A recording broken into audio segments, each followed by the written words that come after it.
வணக்கம். ஸ்ரீ கலேஸ்வரி கல்லூரி இளங்கலை தமிழ் முதலாம் ஆண்டு பயிலும் மாணவர்களுக்கான தமிழியல் கல்வி வள ஆதாரங்கள் பாடத்தில் இடம்பெற்றுள்ள கல்வெட்டுக்களின் உள்ளடக்கம் பற்றி காண்போம்.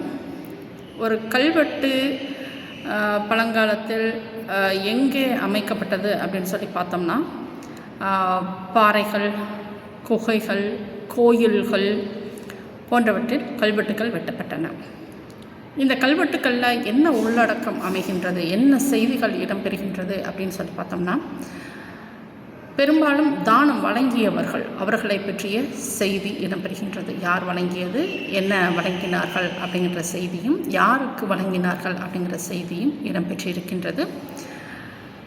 இதை தவிர கோயில் வழிபாட்டு முறைகள், ஒரு கோயிலை கட்டி முடிச்சுட்டு அந்த கோயிலில் இருக்கக்கூடிய கல்வெட்டுக்களில் இந்த கோயிலை எப்படி வழிபாடு செய்யணும், அங்கே என்னென்ன விழாக்கள் கொண்டாடப்பட வேண்டும், அந்த விழாக்கால சிறப்பு நிகழ்ச்சிகள், நந்தா விளக்கு எரிவதற்காக வழங்கப்பட்ட அந்த தானங்கள் பற்றிய செய்திகளும், தேவ கன்னிகளின் கடமைகளை பற்றியும், அந்த கோயிலில் இருக்கக்கூடிய அணிகலன்கள், கடவுள்களுக்கு தானமாக கொடுக்கப்பட்ட அணிகலன்கள், செப்புக்கலன்கள் போன்றவற்றை பற்றிய செய்திகளும் இந்த கல்வெட்டில் இடம்பெறுகின்றன.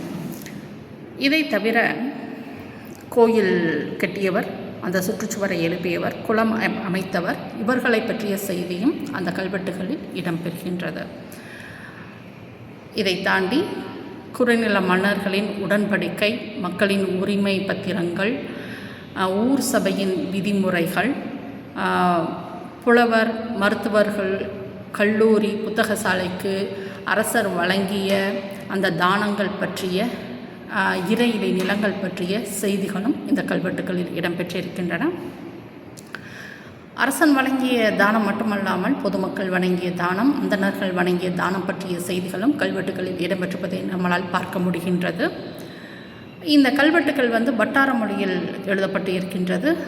மங்கள சொல்லோடு ஆரம்பிக்கின்றது. அடுத்தது தானம் வழங்கியவரின் பெருமையை சிறப்பித்து சொல்லுகின்றது. வழங்கப்பட்ட ஆண்டு, அந்த கல்லை பொறித்தவரின் பெயர், இது எல்லாமே அந்த கல்வெட்டுகளில் இடம்பெற்றிருப்பதை நம்மளால் காண முடிகின்றது.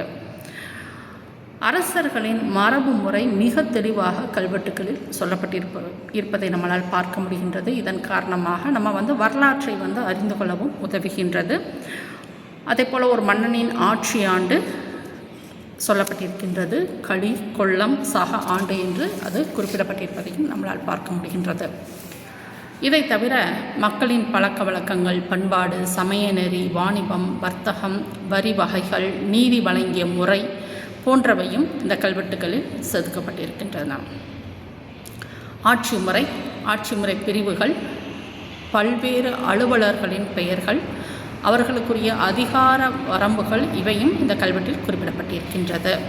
ஸோ இந்த கல்வெட்டுக்கள் பார்த்திங்க அப்படின்னு சொன்னால், தமிழில் வட்டெழுத்து, சமஸ்கிருதம், கிரந்தம் போன்ற எழுத்து வகைகளில் எழுதப்பட்டிருப்பதை நம்ம பார்க்கின்றோம். ஸோ பண்டைய வரலாற்றை ரொம்ப தெளிவாக நம்ம அறிய நம்பகத்தன்மையோடு இருக்கக்கூடியதாக இந்த கல்வெட்டு இருக்கின்றது. ஒரு நாட்டின் அரசியல், பொருளாதாரம், பண்பாடு போன்றவற்றை பற்றி நாம் விரிவாக அறிந்து கொள்ளவும் கல்வெட்டு உதவுகின்றது. நன்றி.